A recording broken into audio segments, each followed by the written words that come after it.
Hey, welcome back to section 8.1, part 2 of geometry. We'll finish up this section today. Be sure you see the previous video, which was the discussion of the homework assignment, numbers 1 through 14. Now we move on to the rest of this section, to some very important stuff. First of all, if I remember to do it as we go, sometimes I get so involved I forget things, but I'm going to try to start doing something new, see how it works. Embedded in the video, there will be 4 questions. You will write down the answers to those 4 questions as we work through the video.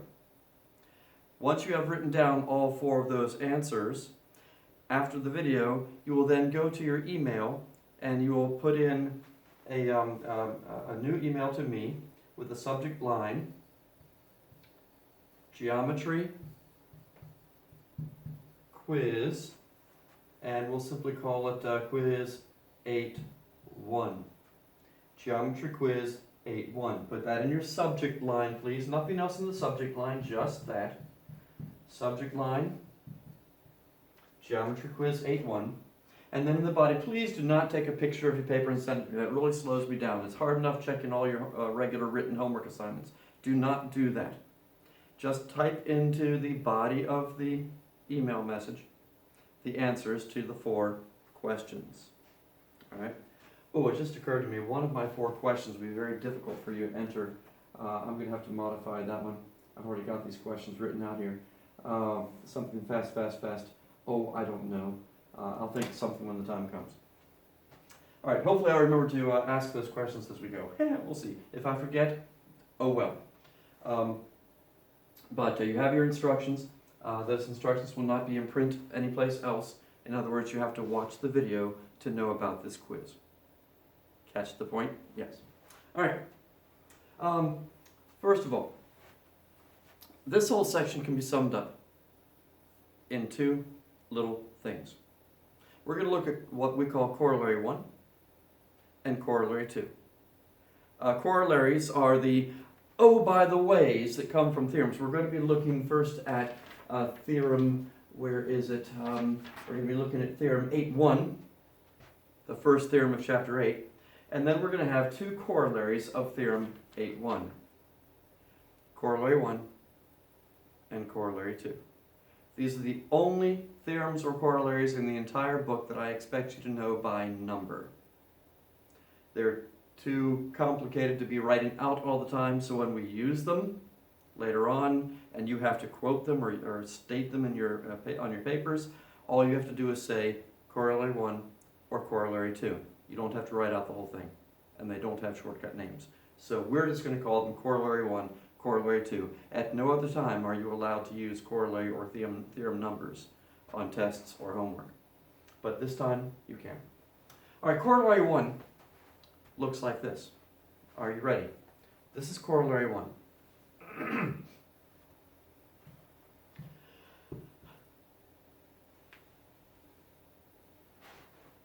That's corollary 1. I will do that again for you. Corollary 1. Have to get ready. Have to kind of get that bounce in the step here. You have to hold your mouth just the right way too. Corollary 1. You can go the other direction too. Corollary 1.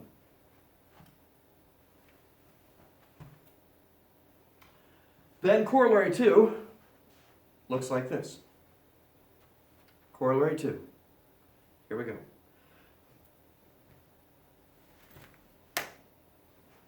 That's corollary 2. Again, corollary 2 says this.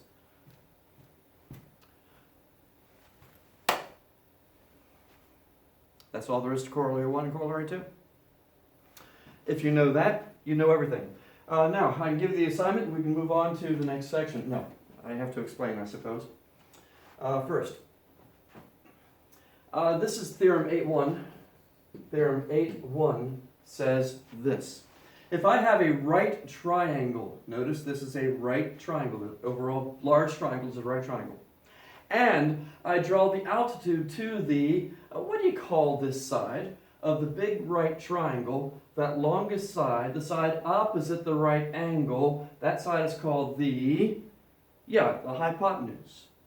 If I have a right triangle and I draw the altitude to the hypotenuse, and you may remember the definition of altitude. Altitude has to go from a vertex perpendicular to the opposite side, so this is also a right angle, because that's what it means to have an altitude. It must be a right angle.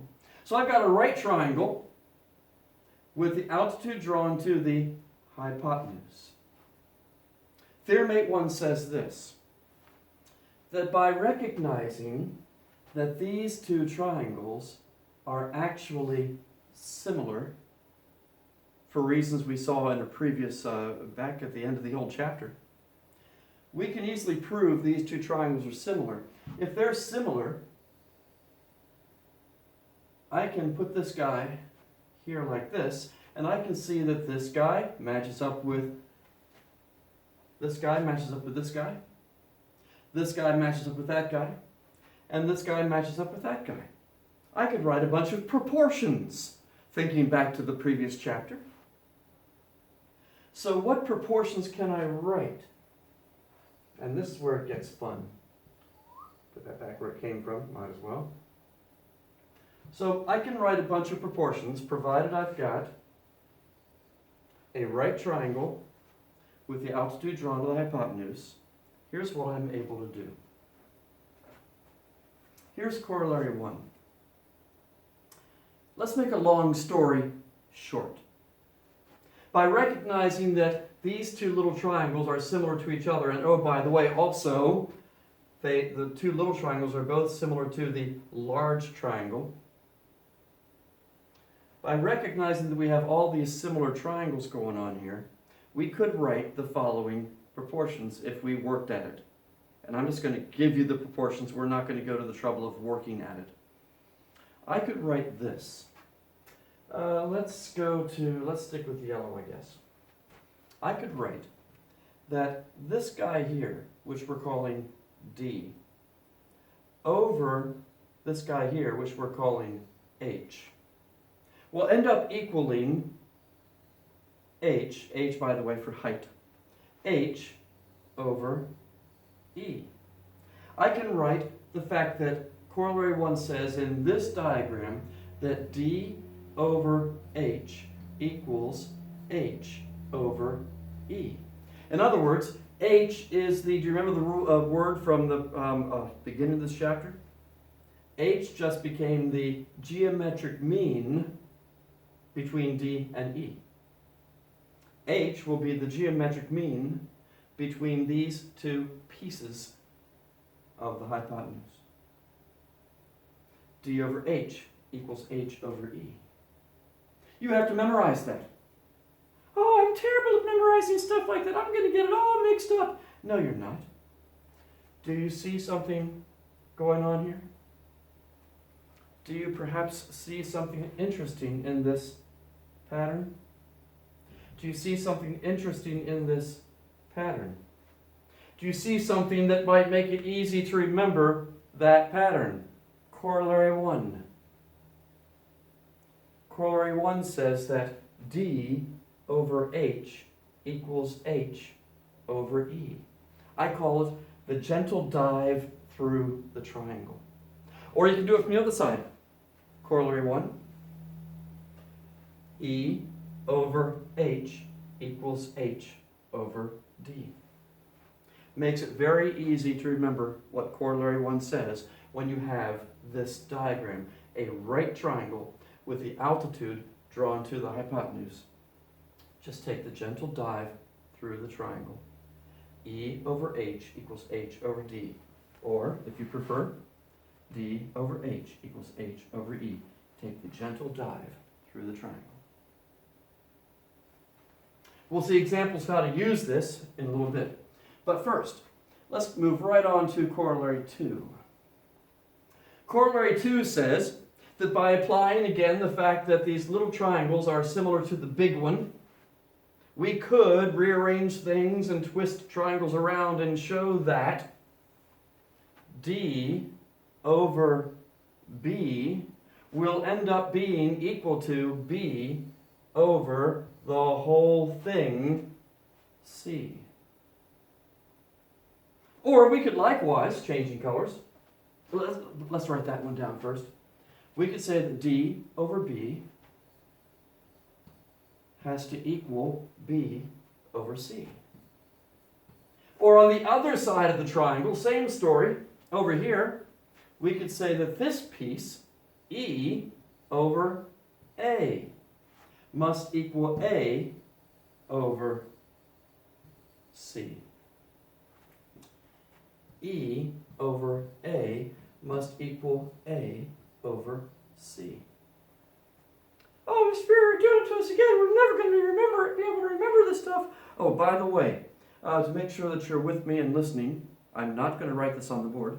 Quiz question number 1. Write it down. The answer is 5. I just pulled that out of the air. There's nothing special about that number. That's just quiz question number 1. Write down the number 5. It has nothing to do with this. Just write down quiz question number 1. Answer is 5. See, it's just to make sure that you're actually listening to and watching the video. The tricky thing here is remembering corollary 2, but wait just a moment. As I know many of you, maybe all of you have already caught on. D over B equals B over the whole thing C. D over B equals B over C. Oh, D over B equals B over C. And on the other side, E over A equals A over C. Put them together, what do we have? We have this. Corollary 2. This is D over B equals B over C, which is the whole thing. And on the other side, what I use, E over A equals A over C. So we have corollary 2. I refer to this as crashing through the roof. Corollary 2 crashes through the roof. Corollary 1 stays inside the triangle. Corollary 1 is the gentle dive through the triangle. But corollary 2 breaks through the roof. Corollary 2, D over B equals B over C. And remember, the C is not either of these pieces. C is the whole hypotenuse, okay? Other side, E over A, break through the roof, equals A over C, the whole thing, the entire hypotenuse. Corollary 2. All right, now, because we're getting near the end here, let's throw in another quiz question. Since I had to change my second quiz question, I need to come up with something different here. Let's do it this way. Quiz question number 2. Write that down and label it as part of oops, I spelled it wrong. Corollary 2. Write down the fact that E over A equals A over C. That's corollary 2. That's quiz question number 2. Just write that down. Oh, how would you do that on your computer? That's hard to do. Forget that. Forget that. We have to make these quiz questions simpler so you can put them easily into the body of your text. We'll make a really simple quiz question number 2. What letter am I pointing at? That'll be quiz question number 2. What letter am I pointing at? That's all. That's quiz question number 2. Forget that other thing. That was too complicated to type in. We move on to some examples of how all this works. Example 2 from the book. This comes from page 286. Now we get to apply corollary 1 and corollary 2. Corollary 1, we say, corollary 1, wouldn't that be the one where I just start here and do a gentle dive through the triangle? Yeah, that's corollary 1. So I'm going to use corollary 1 to find H. So what do I get? I get 3 over H equals H over 7. 3 over H equals H over 7. What do we do with this? We haven't seen that in a while. That goes back to the beginning of the chapter, in the first video on this chapter. We simply cross multiply. Our favorite thing to do with proportions is cross multiply. Cross multiplying, I get h times h, which is h squared. And I get 3 times 7, which is 21. H squared equals 21. But I'm not done, of course. Now I have to take the square root of both sides. By the way, if h squared is 21, what number am I circling right now? That'll be quiz question number 3. What number am I circling? That's quiz question number 3. If h squared is 21, take the square root of both sides, so h is your final answer of what? Square root of 21. Now we do need to consider, can that perchance be simplified? And I want to make sure I didn't, answer just does not feel familiar to me. Yep, there it is, okay. Square root of 21, we have to ask if it can be simplified. Is there a perfect square that goes into 21? No. You're right, no. There is no perfect square that goes into 21, so you cannot simplify it. But Mr. Beer, can't we change it to 3 times 7? Yes, but what good would that do me? Is 3 a square? No. Is 7 a square? No. So can I take either one of them out? No. Well, if you can't take either one out, then why would you bother? You're done.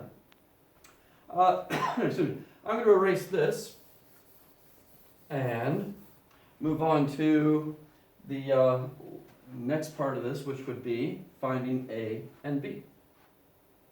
To find A, we're going to switch colors, I guess. We're going to use corollary 2. And to find B, we're going to use the other side of corollary 2. So to find A, we're going to do 3 over A equals A over the whole thing. Not 3, not 7, but the whole thing, which is 10. Please notice the pattern here. We go to the whole thing, the entire hypotenuse. So we have 3 over A. 3 over A equals A over 10. And then our favorite thing to do with proportions, cross multiply. A squared equals 30. So A is the square root of 30. Now, what perfect square goes into 30? You're right. There is none. So we're done. A is the square root of 30. Then to find B, let's get rid of this. To find B, again, corollary 2 on the other side. Corollary 2 on the other side will say 7 over B equals B over 10. So we have 7 over B equals B over 10. And once again, we cross multiply, giving us B squared equals 70. Then take the square root of both sides, so B is the square root of 70. But there is no square that goes evenly in 70. So once again, we are done. No simplifications possible on any of these 3 particular problems. So we had in the yellow here, gentle dive through the triangle, corollary 1. And then in the white, we had corollary 2, the big dive crashing through the roof, 3 over A equals A over C, and 7 over B equals B over C, crashing through the roof, corollary 2. All right, so now, let's see, I think I got some more examples here. The book threw in these examples, just to remind you of how this works. They're backing up a little bit here. This is example 3 on page 287. Let's just do these quickly. Old stuff here. What square goes into 18? Oh, that's easy. Yes, I agree. It's pretty easy. What square goes into 18? 9. So this becomes 2 times 9. Which one pachings? The one that pachings out is the one that we do know the square root of. It's the square that comes out. So we paching the 9. Paching! It turns into a 3. But it's 3 times the old 5 that was already out there, which gives us a 15 out there. And what's left inside? The 9? No. We took the 9 out. The 2 is left inside. For this guy, a shortcut I didn't show you. You don't have to rewrite this as square root of 3 over square root of 2. We know we could, so we just don't bother. Instead, we simply go, how about square root of 2 over square root of 2? Same thing, right? Whether I rewrite this like this or not, it's going to be the same procedure. So why bother rewriting it? I usually just leave it like that. So what's it give me? The numerator becomes square root of 6. Maybe we haven't discussed that before. Yeah, the square root of something like, well, just use these. Square root of 3 times the square root of 2 is simply the square root of 6. It's not 6, it's the square root of 6. Just like the square root of 4, for instance, times the square root of 4. Is it not the square root of 16? Because 2 times 2 is 4. Yep, it works. All right, so square root of 3 times square root of 2 is square root of 6. Denominator becomes what? Well, square root of 2 times square root of 2 is what? Square root of 2 times square root of 2 is 2. We're done. Do we reduce this fraction? No, we don't, because remember, this is not a 6. It's a square root of 6. That's a whole different creature. It's not a 6, it's a square root of 6. We cannot reduce that, don't try. And down here, last one, we would multiply by square root of 5 over square root of 5. Why? Because look what happens to the denominator. What is the square root of 5 times square root of 5? Just plain 5. We have gotten rid of that nasty radical in the denominator. By the way, something I neglected to tell you before. There's a name for this process. We're making the denominator become a rational number. This is irrational. We're making it turn rational. So we call this rationalizing the denominator. Rationalizing the denominator. All right, so I've rationalized the denominator. So now numerator becomes what? 15 times the square root of 5. Nothing I can do with that. Oh, but there is something else I can do, because don't forget, I do expect you to reduce ordinary fractions. Not the 5s, because remember, that's not a 5. That's a square root of 5. Can't do that. But these guys, that's ordinary 15 over ordinary 5. Yeah, 15 divided by 5 is 3. Is 3 now, always has been 3, always will be 3. We're not changing the old rules. So this becomes 3 square root of 5. We're done. Okay, and that's example 3. We now move on to example 4. Before we do example 4, I have quiz question number 4. So write down this. Quiz question number 4 is, what is the square root of 100? It's not 50, it's 10. So what is the square root of 100? That's quiz question number 4. Okay, now, and that'll be the last quiz question. Here, this particular diagram often bothers students. There's one like it on the homework I'm going to give you. It's like number 36. What's the problem with this? It's kind of what you might call upside down. So let's do this. I have recommended this to students for years, and I've watched students occasionally do this right in class. I need to group this, okay. If it bothers you that the diagram is, well, upside down, because it's a little bit hard to visualize corollary 1 and corollary 2 if the hypotenuse is not at the bottom. So if it makes you feel better, you can simply take this whole thing and turn it around to make it look more familiar. Oh, well that looks better. Yeah, a lot of folks think it does. So feel free to turn your book upside down when you do number 36 on the assignment. But watch out, because I've made the silly mistake of turning the book upside down and looking at somebody's book upside down while they're working at their desk, and I forget that that's a 6 and I think it's a 9. Be careful. And that's not an 81, that's an 18, okay? So now, what do? Well, corollary 1's not going to do us any good yet. It will later. But corollary 1 will do us no good. Why not? Because if I do x over y equals y over w, oh, Mr. Peart, yes, we don't know any of those numbers. How can we do it? We can't. So corollary 1's not the place to start. Let's start with corollary 2. Oh, okay. That would be x over z equals z over 18.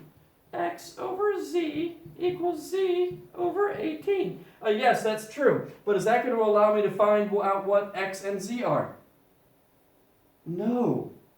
Not enough. I can't have two variables. I'd be stuck. So what do then? We look for something that we can do. How about corollary 2 on the other side? How about W over 6 equals 6 over 18? Now that I can work with. The other side of corollary 2. W over 6 equals 6 over 18. Shall I illustrate that for you here? W over 6 equals 6 over 18. Look familiar now? I sure hope it does. It should look kind of like what we see right back here. Corollary 2. Okay, so what's that give us then? As we've already said, it gives us W over 6 equals 6 over 18. Notice again the language here that 6 is the geometric mean between W and 18. So we cross multiply. That gives us 18 times W.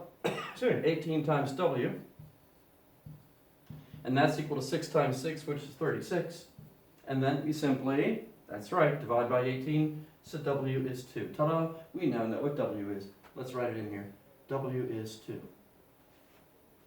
All right, now what's X? Well, I don't know. Yeah, you do. Take a look at this thing. If the whole thing here is 18, and this piece is 2, what's that leave you with this piece?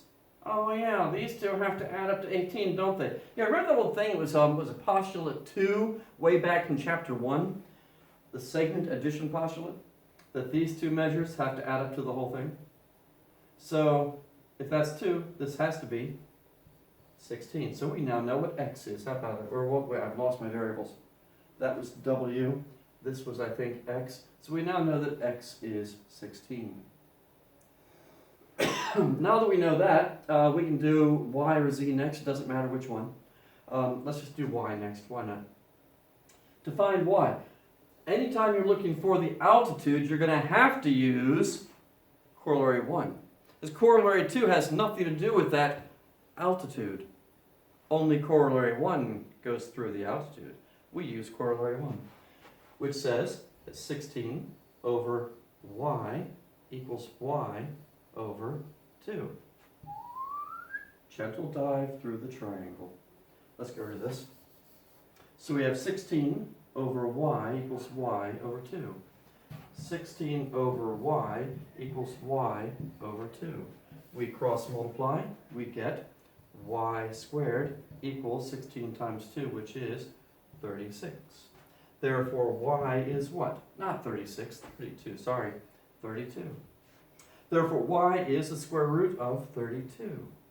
But we have to simplify that. Is there a square that goes evenly into 32? Think about it for approximately 8.7 seconds. And what do you come up with? Oh yeah, 16 goes into 32. That's right. This becomes 2 times 16. Who pa-chings? The 16 pa-chings. Ching! Becomes a 4 on the outside. What are we left with inside? The 2. There's your final answer. There's an easier way to look at that. Way back here, when we multiplied 16 times 2, we multiplied 16 times 2. Then we took the square root of both sides. So Y was the square root of 16 times 2. My point there is, there really was, if these numbers were bigger and uglier, that's all right, because there's no need to even multiply these out if one of them is already a square. We know this is going to be 4 square root of 2 without having to multiply 2 times 16. Well, 2 times 16 was really easy. True, but there are going to be some examples you'll see where these numbers are somewhat uglier, and it's a whole lot easier to take the square root before you multiply instead of taking it after you multiply. A word to the wise. All right, then, now that we know, let's see, what was that? That was 4 square root of 2 was my Y value. 4 square root of 2. Then how do I find Z? Oh, to find Z, we just go right back to corollary 2 again. Back to corollary 2, which does this side of my dive through the roof. 16 over Z. 16 over Z equals Z over 18. Z over 18. 16 over Z equals Z over the whole thing, 18. We do this. Now that's a good example of one where you might want to not multiply the numbers out. Cross multiply, z squared equals 16 times 18. Then we'll take the square root of both sides. So z is the square root of 16 times 18. Yes, we could multiply that out, but I would suggest that if you multiply it out, it might make your work a little bit tougher because you'll be working with bigger numbers. And we say, hey, can't I just take the square root of 16 out? Pshing! Yep. So that becomes 4 square root of 18.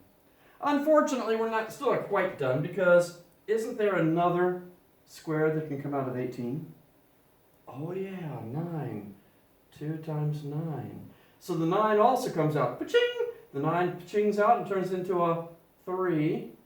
Square root of 9 is 3. 3 times the old 4 that was out there, we get 12.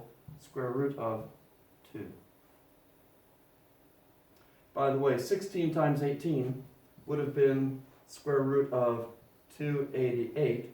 And what square goes into 288? How about 144? Square root of 144, ching, turns into a 12. Square root of 2. So either way, whether you multiply these out first and then simplify, ching, or simplify this first and then multiply and further simplify if possible. Either way works. This way is nice because you're working with smaller numbers. This way you're working with bigger numbers, but that's okay, especially if you have your calculator handy. It's okay. It won't hurt you. Do I have another example here? I think I do. I think there's one more example. No, there is no more example. Okay, so we're done. So there's your assignment, page 288, number 16 through 36 even.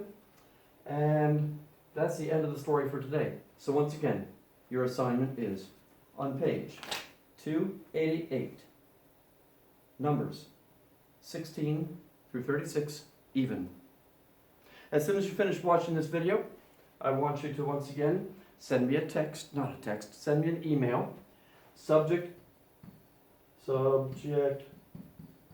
line should say, what did I say before? It should say, you just abbreviate, geometry, that way it fits on my screen better. Geometry 8-1, that's critical because we're going to have a bunch of these quizzes. I need to know where the quiz is coming from. Geometry 8-1 quiz, that'll be your subject line. And then you'll have, not on paper, but in the body of your email, number 1, number 2, number 3, number 4, give me the 4 answers that I gave you along the way during the video to verify that you actually have been watching the video. And that's it. Thank you, and enjoy the assignment. I think you'll find it to be